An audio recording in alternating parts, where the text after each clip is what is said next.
Manchester United now, they have completed the signing of Carlos Baleba from Brighton in a deal worth up to £70 million. They've already made some moves in terms of midfielders, significant moves, Man United, with Tielemans coming in, Andre Santos coming in. But when you look at Baleba, compared to those two, does he look like the more natural successor to Casemiro? Yeah, I think so. He's going to bring that tenacity, the ball winning, obviously technically good as well. He'll be able to carry the ball forward for him. But yeah, I think he's the transfer window.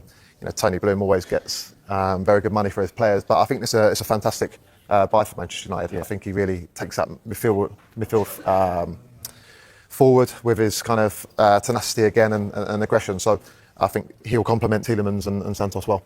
Yeah, I think he's a nice compliment. Exactly, that's the right best way to put it. He brings dynamism, doesn't he? The other two midfielders in Andre Santos and Yuri Tielemans are sort of excellent sort of players in front of a back four, but are they going to be able to push forward? And that's what Manchester United want. They've got Kobbie Mainoo that can do that, and now they have somebody else that can kind of do the running, I suppose, in that midfield, which is kind of what they need, right? Yeah, I think they missed that at the weekend. When you're going to places like Hull, difficult places to go, they need that tenacity to win the ball back, set pieces as well. So I think he's going to be a really good signing and knows the league as well. He's not going to be having to adjust to the way of playing. So yeah, I think it's a really good signing. And actually, will Man United feel that they've got a bargain here? Because they were being quoted figures of 100 million plus season before last. I think that's why they've pulled the trigger now. Because they think, hang on a minute, we're getting a player that we love for £30 million less than last season. And, at the expense maybe of other positions. That's the interesting thing for me. They've gone out and signed another centre midfielder when they already had sort of, three decent options, and they've obviously got the younger players in that squad that can maybe come in if they needed them. But they've gone, we're going to prioritise another centre midfielder when fans are screaming for a left back or screaming for another centre back, and they've gone, no, we're going to fix our centre midfield. Last year we fixed our forward line, so they're looking at sort of an approach to centre midfield, and they've gone and go, that's completed not just now, but for the next few years. We'll get onto what other positions Man United might target and might need before the end of the window. But I just want to have a look at a selected graphic of midfield's big signings across different clubs this window, because a lot of money has gone on central midfielders. Not that one, that's Brighton's selected ones, which we'll come back to later. But these are the big money signings that have been made in midfield this summer. Look at that. You've got 100 million for Tonali, 85 million for Mateus Fernandes, 75 million for Bruno Guimaraes, 116 million, the big one, Elliot Anderson. And then you've got the three United players there as well. Tielemans 35, Baleba 70, Andre Santos 50. And you can also chuck in Ayoub Bouadi in them for Manchester City, which is about £85 million as well. Steve, when you look at that, and if I put Bouadi on there as well, how do you compare Manchester United's dealings with some of the other clubs? Who's got the best deals here, would you say? I would say Manchester City. Even for 116 million? Yeah, I think Elliot Anderson's everything that a club would want. Energy, good on the ball, can win the ball back. Manchester United's deals have been strong. Obviously, every club have thought midfield is where games are won and lost, and they've bulked out, spent a lot of money. But I think Manchester City, with the two players that they brought in, are smart. It's a lot of money, of course, but it's longevity as well. You're not buying 32-year-olds for that money. That could be their centre midfield partnership for a long time, and that's without even Enzo. United's is cheaper. Apart from Baleba, the other two are cheaper than the others. That's not a knock. They're just because they were trying to build a midfield, I suppose, as a whole. Whereas Manchester City as well have kind of spent most of their budget basically on centre midfield, haven't they? Around £200 million on that is what's going to be when Bouadi comes in. So it's interesting to see the sort of figures. And then you can look at Liverpool, who a lot of fans wanted to go out and sign another centre midfielder. When they went through their centre midfield rebuild, they spent around the 30 million pounds, between 30 and 40 million pounds for Gravenberch, for McAllister. Ain't going to cost that anymore now, is it? They want to get better in that midfield position. It's going to cost them double that by the look of it. So the market's moved on, and that's why clubs are like, well, we've got to spend that if we want to improve the engine room. Let's just look at the Baleba move from a Brighton point of view here as well. We just teased that graphic for you. Now we're going to show it to you again. And they are so good, Anton, at selling players. That's what Tony Bloom does, isn't it? It's what they do well. And you look at those players and you go, well, hang on a minute.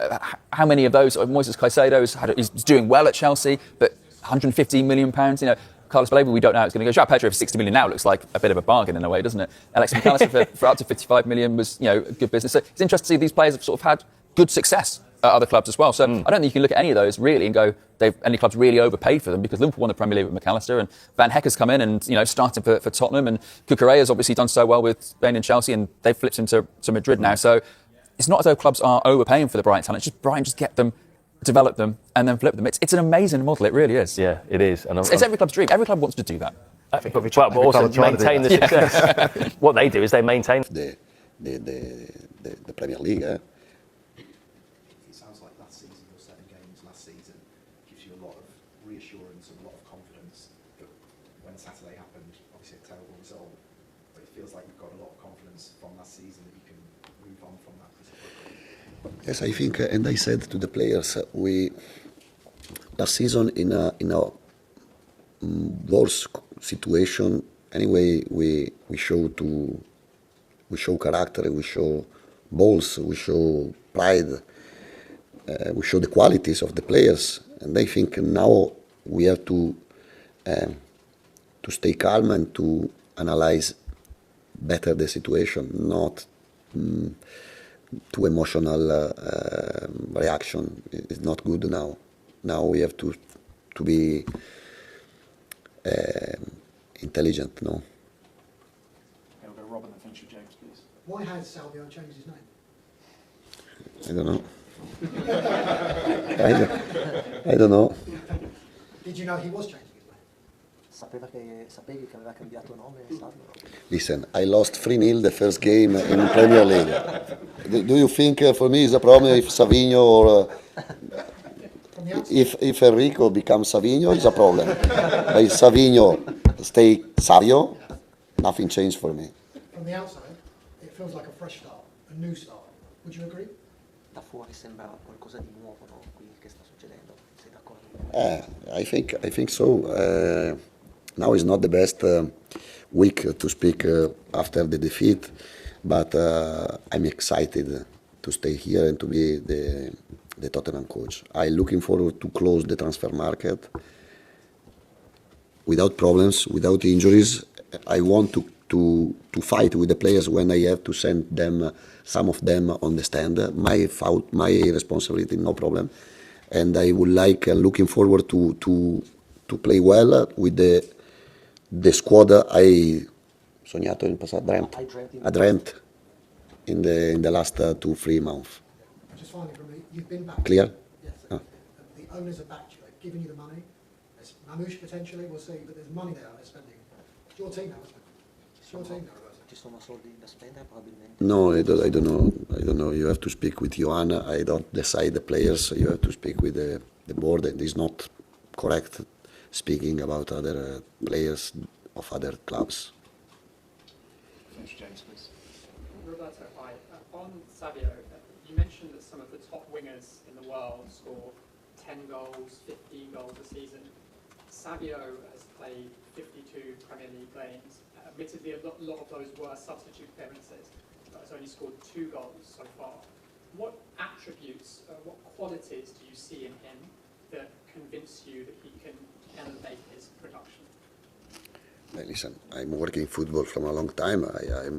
I think to understand, I think to be able to understand the potential of the players, especially for these players. I was a player, I played in the same position of Savio. He's different player in 1-to-1. And we have to be good, so good to complete the qualities of Savio. Because if we are so good to complete the qualities of Savio, we find a top player. You mentioned also how important it is to create chances, and through his Premier League career so far, he's got many more assists than goals.